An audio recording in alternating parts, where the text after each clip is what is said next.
My brothers, I wanted to speak to you about a topic that absolutely no one in this hall today, no one, and I mean absolutely no one, is free from this topic. And that's the issue of forgiveness. Either you've been hurt or someone has hurt you before.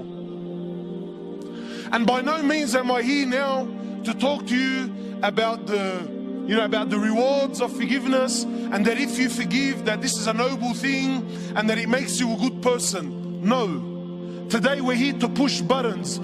Today we're here to put salt to a wound that we don't like to talk about. Today I'm here to tell you that if you don't forgive, then woe to you the day you stand before Allah subhanahu wa ta'ala. You see, many of us, we tend to think that forgiveness is an option that I have. That if I want, I'll forgive. But if I don't want, brother, I'm going to hold on to this to the day of resurrection. I'm going to hold on to this to the day of resurrection. La habibi la. Doesn't work like that. Because a part of being a believer, a part of being a Muslim, a part of being the follower of Rasulullah sallallahu alayhi wasallam is to have a heart that forgives. Not only does it forgive, but it loves to forgive, regardless of the crime. So because I'm sure your mind is already going through a process. He's probably speaking about forgiveness on small issues, light issues. No, I'm here to tell you today that there is absolutely no scenario, no issue, no situation that you could put forward before me that gives you any right to not forgive your Muslim brother. Nothing. And this is deen. This is real deen. This is the deen of the heart. This is the deen of breaking the nafs. The deen that no one likes to play with. The deen that no one likes to play with.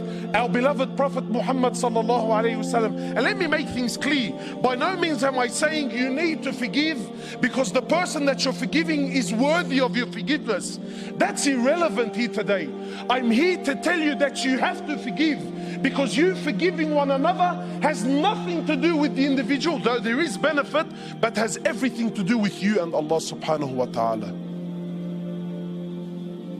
The Prophet of Allah says sallallahu alayhi wasallam, forgive one another, have rahmah amongst one another. Why? Why? Because they're Muslims?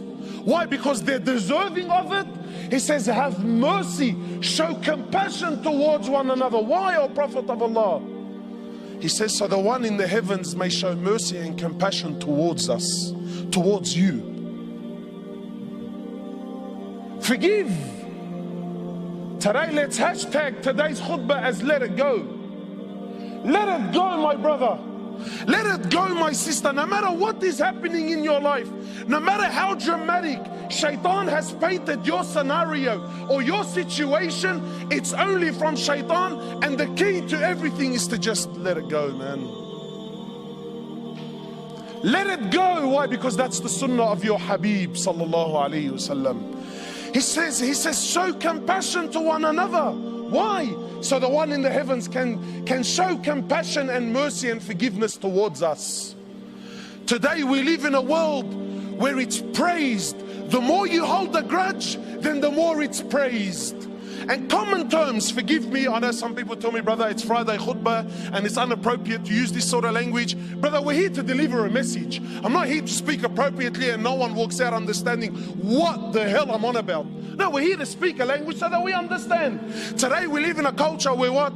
To forgive is a sign of what? It's a sign of weakness, bro. What? You think I'm a grunk? You think I'm a grunk? You think I'm a... No way in the world, brother. It's become an issue of pride. Brother, who the hell do you think you are, Yani?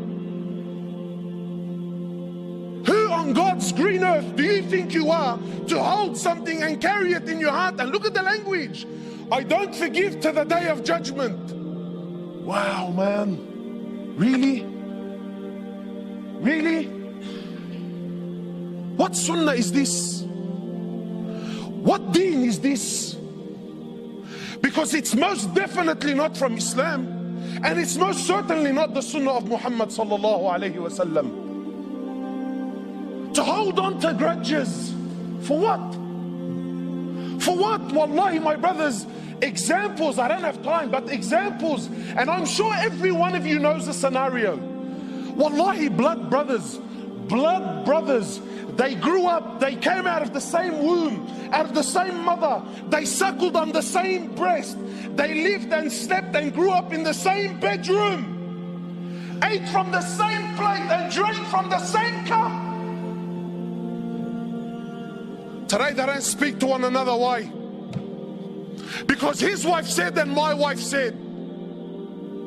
The hell with your wife.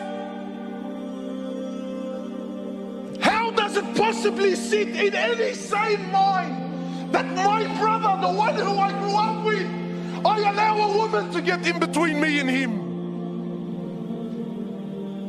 What deen is this? Father and son that don't talk to one another. Mates that grew up on the streets, they lived by... Brother, we did Habas together, Khayye, Habas. We were like that in Habas. 10 years I did time with him, 10 years. I'll take a bullet for him, bro. One drama, one incident, and all hell breaks loose. What happened, Akhi? Where did the hearts go, man? Husband and wife for 10, 15 years. Yeah, we had a divorce. Why? Wow, what happened? My wife showed me a post once on the internet. A woman was having some troubles with her husband. She's asking for advice. She has 3 kids. I quote, 3 kids, husband and wife. You shared the same bed for years. You ate from the same for years. Brother, how big could your drama be? Brother, we're human beings. Everyone makes mistakes. You're not perfect. I'm not perfect. But why is it that when a drama comes, no. This is unforgivable. Why? Why? 10 years marriage, kids between one another. She's asking for advice, her husband, whatever he did. So one of the sisters in a nice hijab, mashallah, she writes back to the sister, and I quote, the hell with him. Wow, man, just like that, the hell with him. Just like that, bro. We forgot all the good times. Just like that, the hell with him. What is this, man? So then there's always a scholar amongst us who comes to me, he goes to me, brother, and I get phone calls all the time. Brother, all I want is my haq. Al-Quran, I'm not asking for anything more than my haq, brother. Is there anything wrong with what I'm asking, cuz? I'm not asking for an inch more and not an inch less. So in his mind, shaitan is making him think, brother, that's your right, cuz. Doesn't Allah say, and look, I love how we quote ayat of Quran that suit my nafs. Doesn't Allah say in the Quran, brother, tooth for a tooth and an eye for an eye? Yeah. All I want is my haq. When they got married, the sheikh came and her family and let's start with the Fatiha. Why? Because it's the opening of the Quran, and so that the hearts can flourish and we can come together. But then when there's dramas, it's my lawyer versus your lawyer. When the kids are with me on the weekend, your mum's a dog, your mum's a hayawani, your mum's a this, your mum's a that. Then when the kids are with the mama, throughout the week, your father's a 1, 2, 3. She wipes the floor in the toilets with him day and night. Wow, man, just like that, just like that. The brother, forgive, let it go. No way, brother. My heart, I want my heart. I tell you, fine. So the brother says to me, is there anything wrong? I tell him, brother, wallahi, there's nothing wrong with you asking for your haq.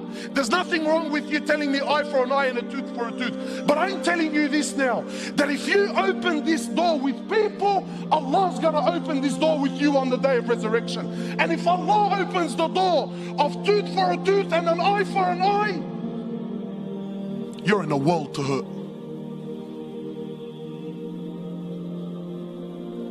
Every single one of us has troubles in his life. Every single one of us has made mistakes. Every single one of us is a sinner.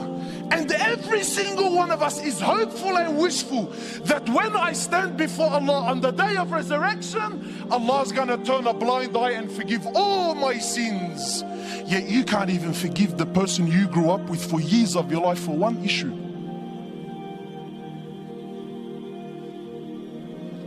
You can't even forgive. And people tell me, brother, but it's my haq, it's my right. Let me tell you bluntly, brother, there is no haq in this world. The only haq you will ever have is when you stand before Allah in front of the real judge in the real court. Then and only then will you ever really get your haq. This world will never, ever, ever do you justice.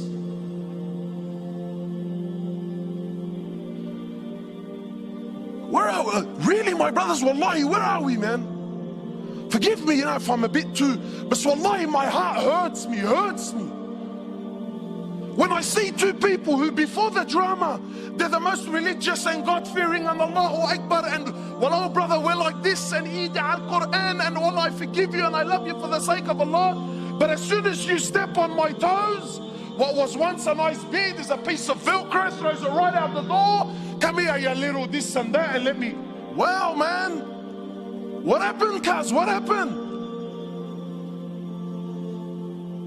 Yeah, but he disrespected me. Let it go, man. Let it go. Not for Allah's sake. Let it go, cuz. Let it go. No, we want to Ali.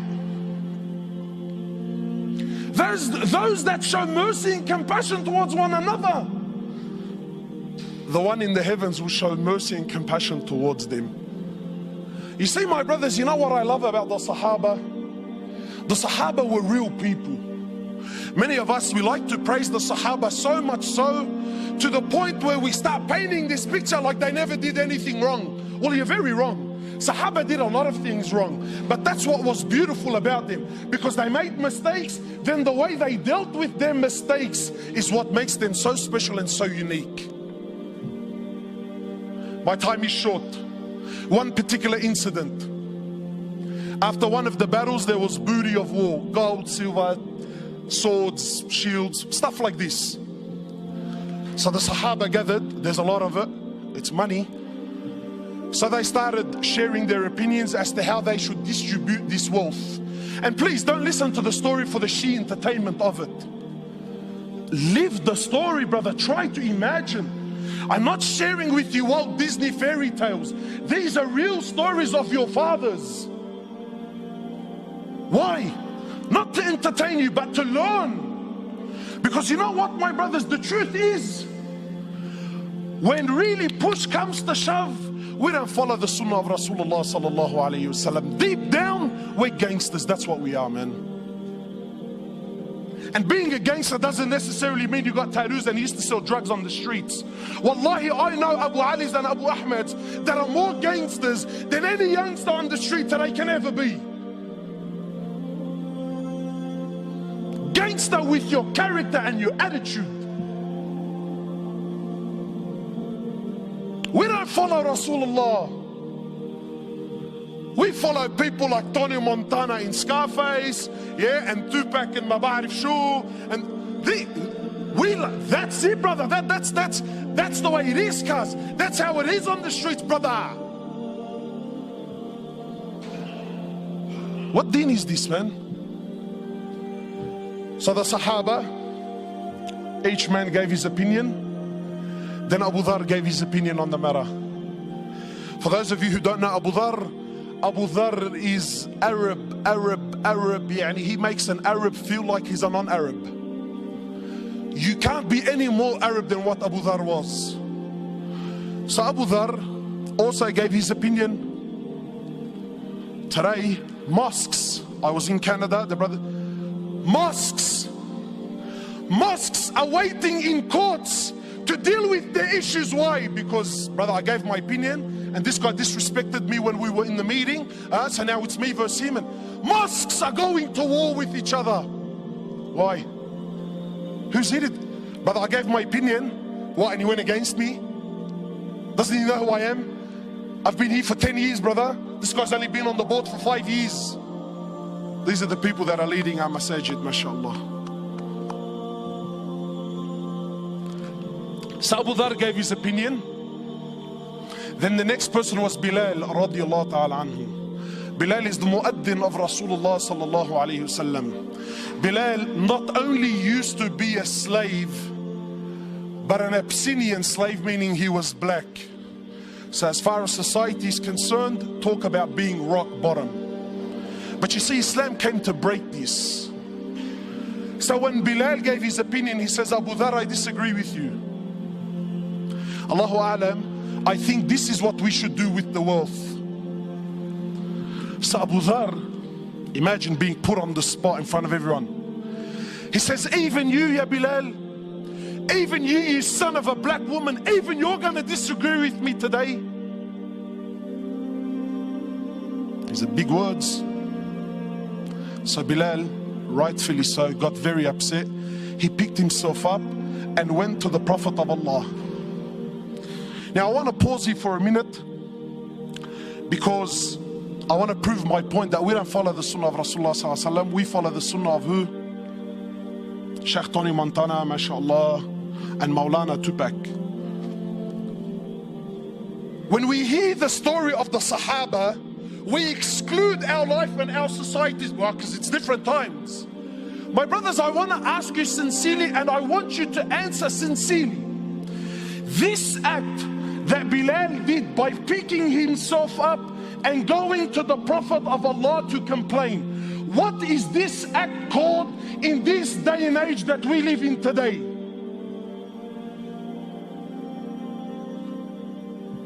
He's a snitch. True or not? Brother, we have a drama. You pick yourself up to go complain. What are you, a woman, bro? That's street language. You see, but Bilal wasn't corrupted by your Tupac and your Tony Montana. Bilal was affected by your Prophet, who you claim that you follow. You see, Bilal had something in his heart, so he went to someone that can help him with this situation. You and I, nah. That makes me less of a man. Nah, Habib.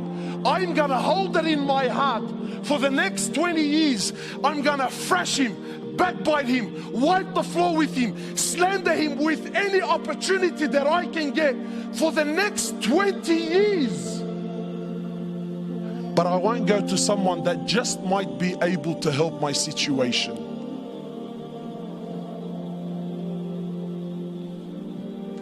So Bilal goes, he tells the Prophet of Allah. The Prophet of Allah became furious. So the Prophet of Allah, he comes, he goes to where Abu Dhar was, and he grabs Abu Dhar he grabs Abu Dhar. Talk about bridging up. This right now was bridging up. And he grabs Abu Dhar and shakes him and says, Abu Dhar, you are a man that still has jahiliyyah in his heart.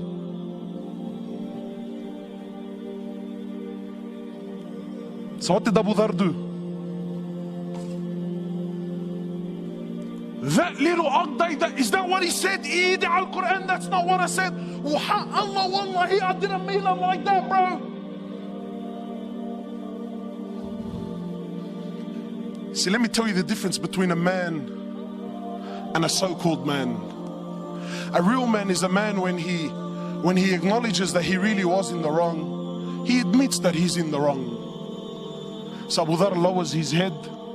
He understands that he hurt his brother. He understands he upset his Prophet. So how did he deal with the situation? Did he stop praying at that masjid so that I don't see Bilal? Because that's how we deal with our issues, isn't it?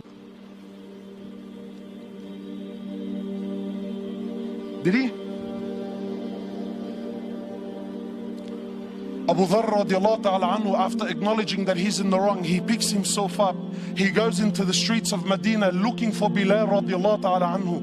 Then when he sees and he finds Bilal, he goes to Bilal publicly. Leave this with me, publicly, in front of everyone. He goes to Bilal in front of everyone and gets down on the floor and says to Bilal, Ya Bilal, by Allah, I will not lift my head off the floor until you step on it with your foot. And let it be known right here, right now in Medina, which one of us today is the honored and which one of us today, ya Bilal, is the dishonored one.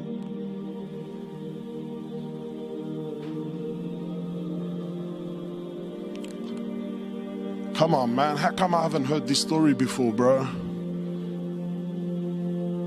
So what did Bilal do? He's vulnerable. He's on the floor.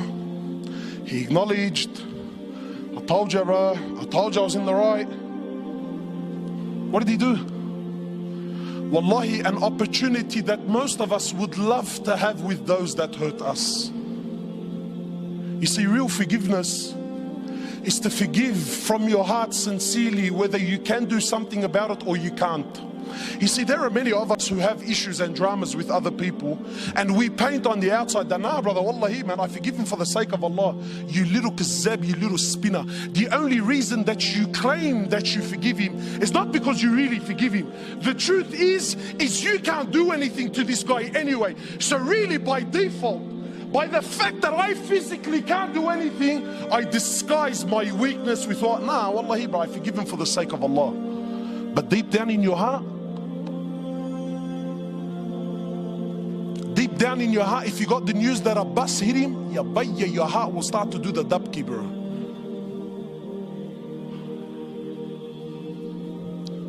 Some brothers tell me, you know, cuz, listen, wallahi, bro, wallah, you know, I forgive him. Wallahi, I forgive him. But I don't forget, cuz. Wow, mashallah, really? You forgive, but you don't forget? Well, I got news for you, bro.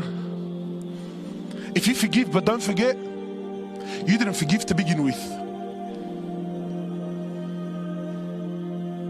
You see, this topic's not as juicy as what you first thought, eh? Why? Because it's hard on the nafs. Because this is real deen. This is real deen. So what did Bilal do? Bilal gets down on his hands and knees. He kisses Abu Dhar on the forehead. He says, Abu Dhar, are you serious? I forgive you for the sake of Allah. Done, finished, dusted, never to be spoken about again. Not drag it on for 10, 15 years. Not forget the fact that hours before this, they were both on the same battlefield, fighting for the same Lord. See, we don't have this in our societies anymore, man. Why? Because today weakness is seen as what?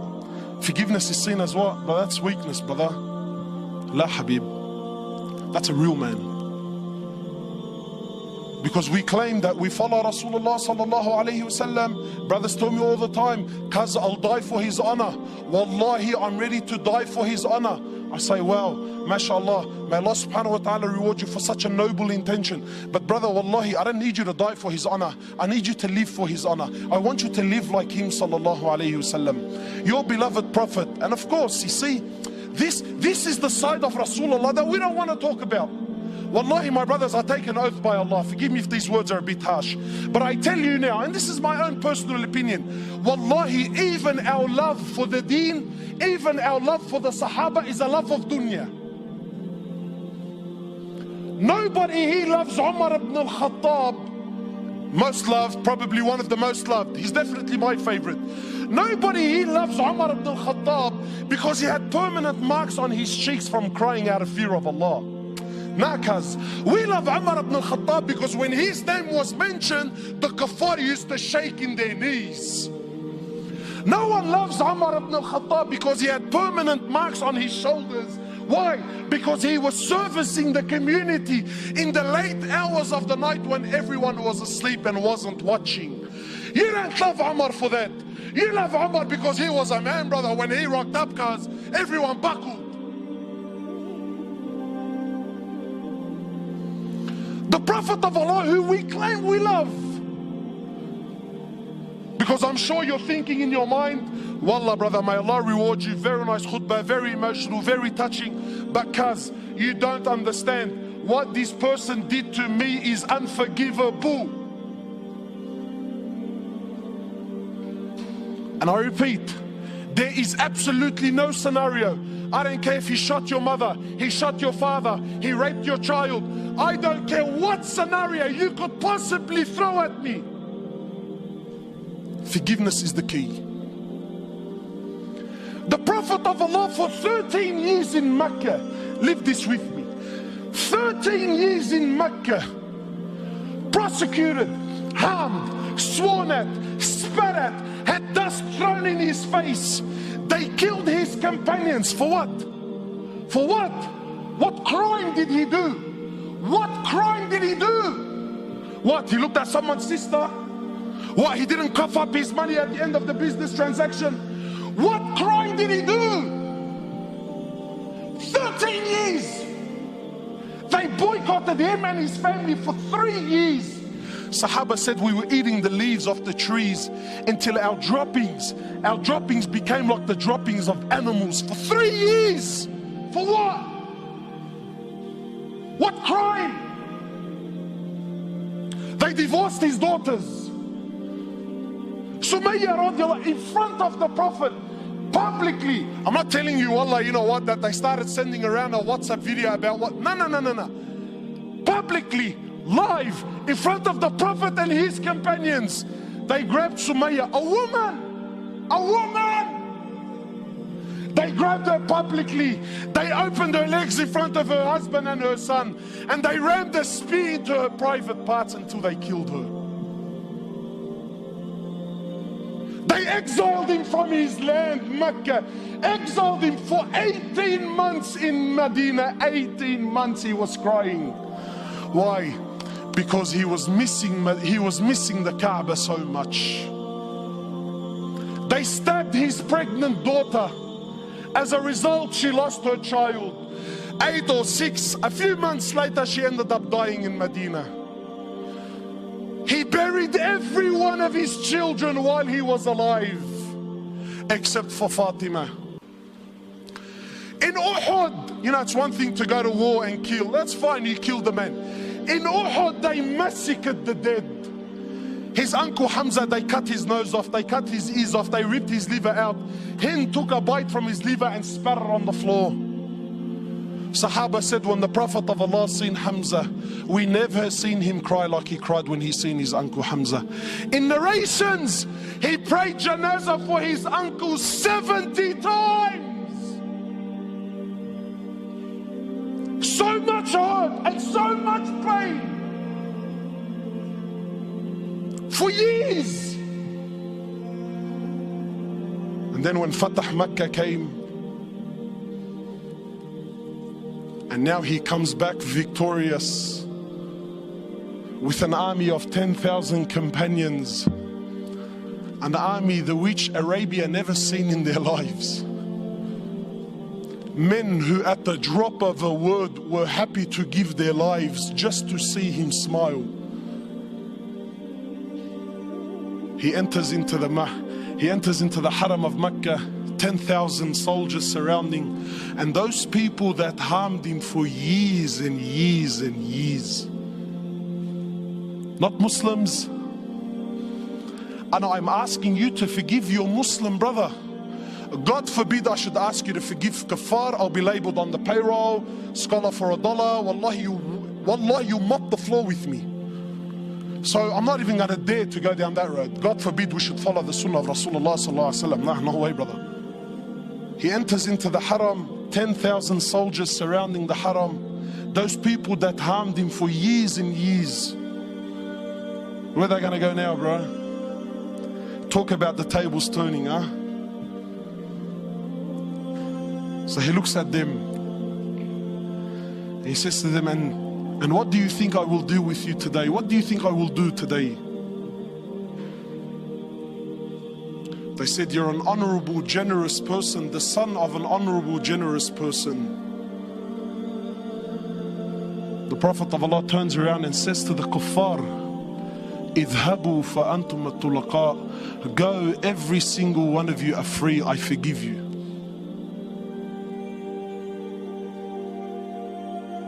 Where's this sunnah in our lives, man?